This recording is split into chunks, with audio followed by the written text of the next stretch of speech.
ভাই একটা কথা বলুন তো, রিক্সাওয়ালা মামা বা রাজমিস্ত্রিরা তো রোদে পুড়ে হাড় ভাঙা খাটুনি কাটে, তবুও তারা গরিব কেন? আর বিল গেটস বা এলন মাস্করা কি মাটি কাটে না? তাহলে তারা এত টাকার মালিক কিভাবে? পার্থক্যটা গায়ের জোরে না দোস্ত, পার্থক্যটা এইখানে। আজ আমি ধনী এবং গরিবের 5টি এমন অভ্যেসের কথা বলবো যা শুনলে আপনি চেয়ার থেকে লাফ দিয়ে উঠবেন, গ্যারেন্টি। নাম্বার 1, বড়লোক দেখানো বনাম বড়লোক হওয়া। আমরা যারা মধ্যবিত্ত বা গরিব, হাতে কিছু টাকা এলেই আগে ভাবি পাশের বাসার ভাবিকে কিভাবে দেখাবো।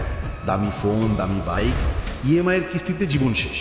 কিন্তু ধনীরা, তারা কাউকে দেখানোর জন্য খরচ করে না, তারা টাকা জমিয়ে এমন কিছু কেনে যা পরে তাদের আরও টাকা এনে দেয়।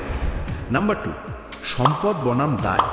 সহজ কথায় বোঝেন, যে জিনিস আপনার পকেট থেকে টাকা বের করে নেয় সেটা হলো দায় বা লায়াবিলিটি, আর যা আপনার পকেটে টাকা ঢোকায় সেটা সম্পদ বা অ্যাসেট।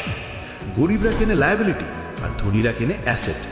আপনি শেষ কবে এমন কিছু কিনেছেন যা আপনাকে উল্টো টাকা ইনকাম করে দেয়? ভাবুন তো। নাম্বার 3, আয়ের উৎস। আপনার ইনকাম সোর্স কয়টা?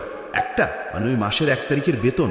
সাবধান ভাই, যদি কাল চাকরিটা যায়, পরশু কি খাবেন?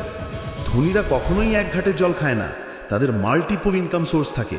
চাকরি গেলেও ব্যবসা আছে, ব্যবসা লস হলে ভাড়া আছে। আপনার কি আছে? নাম্বার 4, ঘাড়ের উপরের অংশ। আমরা বাসে ট্রেনে বসে কি করি? ফানি ভিডিও দেখি আর হাসি। আর বিল গেটস বছরে 50টা বই পড়েন। ওয়ারেন বাফেট দিনের 80 ভাগ সময় পড়েন। তারা জানে পকেটের সাইজ তখনই বাড়বে যখন ব্রেইনের সাইজ বাড়বে। তাই ফালতু স্ক্রোল বাদ দিয়ে আজ থেকেই নতুন কিছু শেখা শুরু করুন। নাম্বার 5, অজুহাত বনাম অ্যাকশন। গরিবরা বলে আমার কপাল খারাপ, বাপের টাকা নাই, সরকার কিছু করে না। আর ধনীরা বলে যা নাই নাই, আমি এখন কি করতে পারি? তারা অজুহাত দেয় না, অ্যাকশন নেয়। জীবন আপনার, চয়েসও আপনার। আপনি কি সারা জীবন অভিযোগ করবেন নাকি আজই জীবন বদলাবেন? ভিডিওটি ভালো লাগলে সাবস্ক্রাইব করে আমাদের ফ্যামিলিতে জয়েন করুন।